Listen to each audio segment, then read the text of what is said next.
Edi Bugis, kalau di ajaran Yesus itu punya istri lebih dari satu aja tidak boleh. Ya, karena apa yang dipersatukan Tuhan itu tidak boleh diceraikan. Jadi satu istri, satu suami, satu istri. Ya, jadi kalau Edi Bugis burungnya udah dipotong, ya itu harus bertobat. Nggak boleh celup sana celup sini seperti ayat tadi ya. Itu perempuan jalang, itu perempuan yang tidak benar. Ya, itu memang firman Tuhan. Ya, bukan melarang Pak Pendeta, itu aku baca malah mengajak. Jadi kalau kita memang Edi Bugis memang sudah kotor pikirannya, coba jujur Edi Bugis, nabinya siapa? Saya tahu pasti kalau nabinya dikasih tahu saya tahu nih. Edi Bugis nabinya siapa? Pak Pendeta bisa Amsal 7 dibacakan, ya tolong masukkan ke situ biar dilihat oleh teman-teman. Ada lagi dia nih. Pak Pendeta, bisa dibacakan Amsal 7 dibacakan di gereja. Pakai toa biar banyak orang yang dengar. Haleluya. Iya, jadi luar biasa Edi Bugis ini. Ya. Ya, boleh.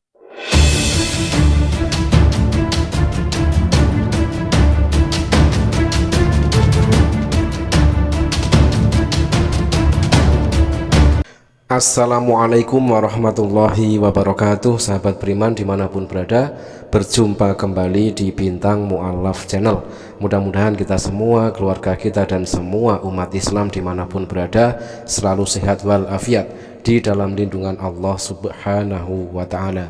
Sahabat, masih berlanjut video yang kemarin menanggapi statement dari Pendeta Risuli Lubis yang kemarin telah kita tanggapi ya, tentang permintaan dari Bang Edi Bugis ya, yang meminta kepada Pendeta Risuli Lubis agar dibacakan Amsal 7 ayat 17, 18 dan 19.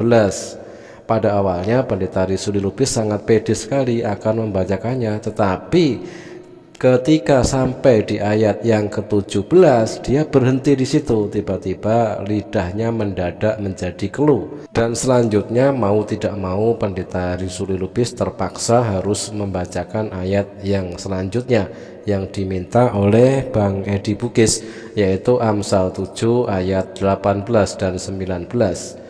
Nah, dari situ sekedar untuk membaca saja, tetapi sangat ngalor ngidul Pendeta Risuli Lubis justru menuduh Bang Edi Bugis ini yang macam-macam ya, yang nggak mengenakan lah, dituduhnya ini itu bla bla bla bla. Padahal permintaan dari Bang Edi Bugis kepada Pendeta Risuli Lubis untuk sekedar membacakan ayat tersebut.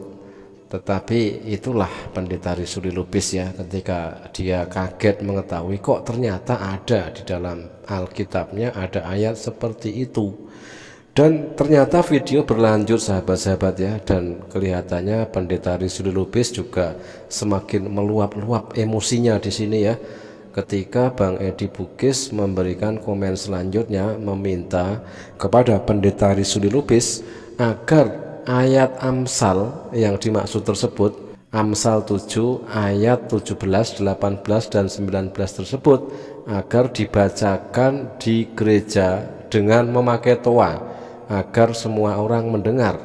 Dan ternyata permintaan Bang Edi Bugis tersebut disanggupi oleh Pendeta Risuli Lubis. Oke, kayak gitu kan. Apalagi jika tidak hanya di gereja tempat Pendeta Risuli Lubis berceramah saja ya, melainkan di semua gereja di seluruh Indonesia ya.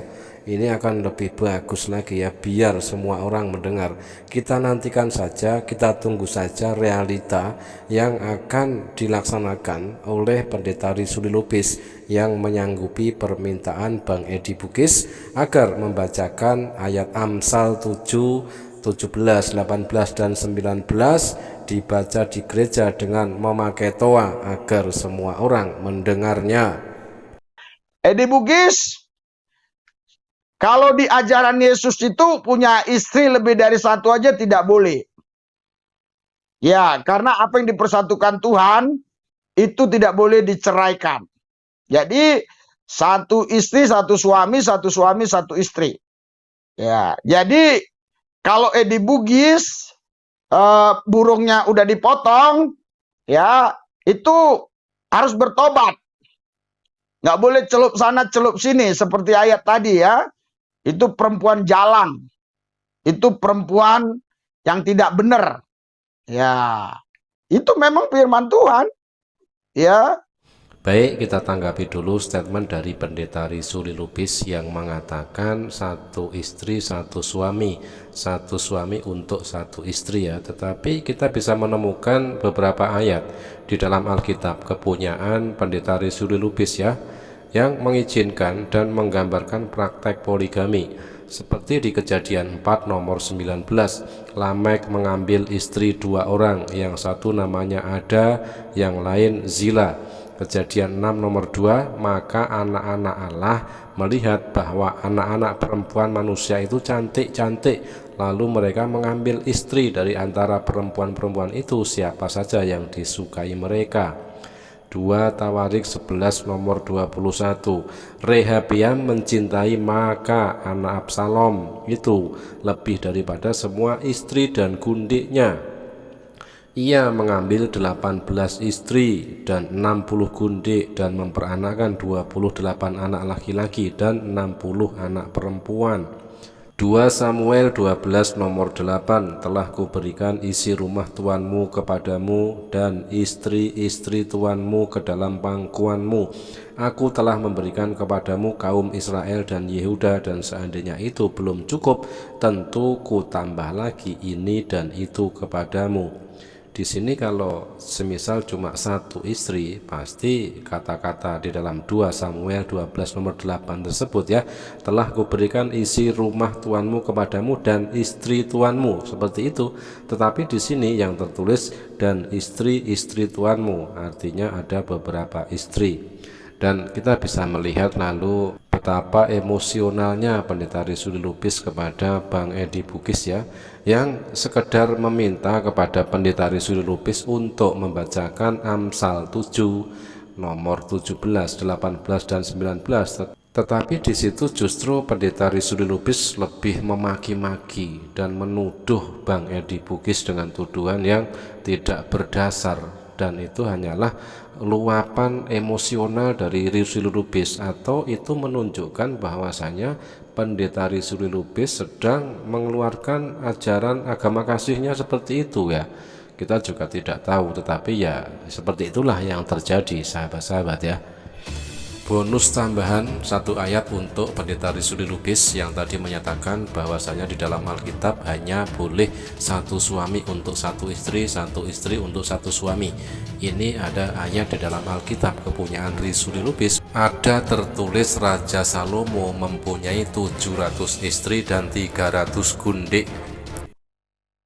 Bukan melarang Pak Pendeta, itu aku baca malah mengajak. Yang itu karena Edi Bugis memang suka melakukannya mungkin. Jadi kalau memang kita waktu baca ayat Alkitab sudah ada di pikiran kita untuk hal-hal yang najis, maka ketika kita membaca ayat ini, maka kita didorong oleh hati nurani kita untuk melakukannya. Jika kita mencermati Amsal 7 yang nomor 18 ya, di situ ada kata marilah kita. Maka betul apa yang dikatakan Bang Edi Bugis, kata-kata marilah kita itu adalah ajakan, bukan larangan. Kalau larangan janganlah, kan seperti itu ya.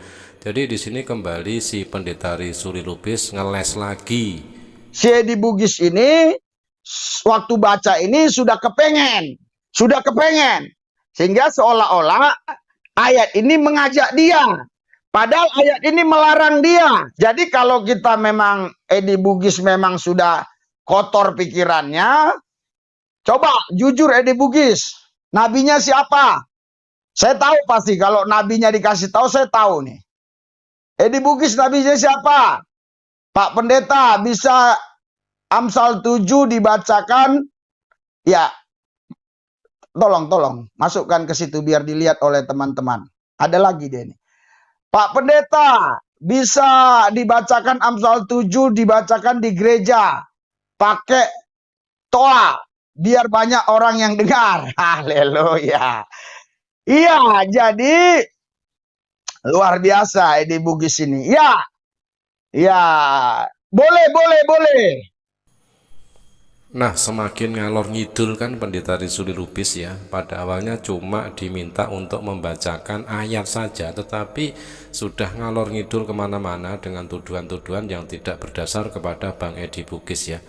Oke, itulah ya. Tetapi yang kita nantikan adalah permintaan dari Bang Edi Bugis selanjutnya. Bisakah ayat Amsal 7 nomor 17, 18, dan 19 itu dibacakan memakai toa di gereja?